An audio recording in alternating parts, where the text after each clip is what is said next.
Kredit menganggur atau undisbursed loan perbankan belum menunjukkan tanda-tanda surut.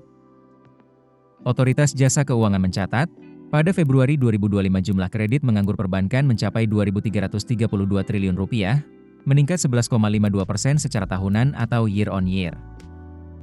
Angka ini hanya turun tipis 0,6% secara bulanan dibanding Januari 2025 yang tercatat sebesar Rp2.348 triliun.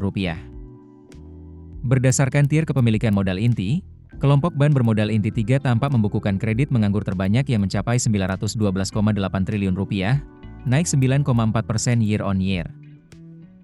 Kemudian disusul KBMI 4 yang tercatat naik 14,7% year on year sebesar Rp879,9 triliun. Berikutnya KBMI 2 menempati posisi ketiga dengan total kredit menganggur sebanyak Rp417,7 triliun atau naik 9,9% year on year. Lalu posisi terakhir diisi KBMI 1 dengan total sebesar Rp122,4 triliun, naik 10,6% year on year.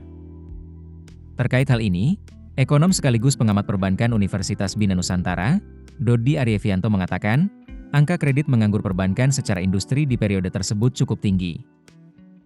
Dodi menilai, salah satu penyebabnya ialah adanya efisiensi anggaran pemerintah yang berimbas pada melemahnya pertumbuhan bisnis di sektor pariwisata seperti hotel, travel, dan restoran. Akibatnya, perusahaan memilih menunda atau membatalkan pencairan pinjaman yang telah disetujui BAN. Menurut dia, bila pertumbuhan ekonomi positif di angka 4% hingga 6%, kredit menganggur semestinya dapat ditekan dalam rentang 8% hingga 10%. Sementara itu, VP Lembaga Pengembangan Perbankan Indonesia Trioksa Siahaan bilang, lesunya daya beli masyarakat masih menghantui semangat perusahaan untuk berekspansi. Akibatnya, mereka kerap menunda realisasi pinjaman. Bila ini terus terjadi, kata Trioksa sumber pendapatan bunga BAN bisa berkurang. Adapun berdasarkan riset kontan terhadap KBMI 4, PT Bank Sentral Asia Tbk tampaknya paling banyak membukukan kredit menganggur per April 2025, yakni sebesar Rp414,7 triliun atau naik 5,6% year on year. Kemudian, PT Bank Mandiri Tbk menyusul dengan total kredit menganggur sebanyak Rp263,6 triliun, meningkat 10,6% year on year.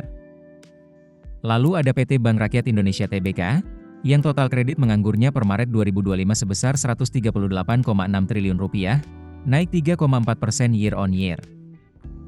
Sementara itu dari jajaran KBMI 3, kredit menganggur paling banyak dicatatkan PT Bank SMBC Indonesia Tbk yakni sebanyak Rp131 triliun, naik 8% year on year. Posisi kedua ditempati PT Bank Danamon Tbk, yakni sebesar Rp115,8 triliun atau naik 16,5% year on year. PT CIMBI Niaga Tbk lalu mengisi posisi ketiga dengan total kredit menganggur sebesar Rp110,4 triliun atau naik 3,17% year on year.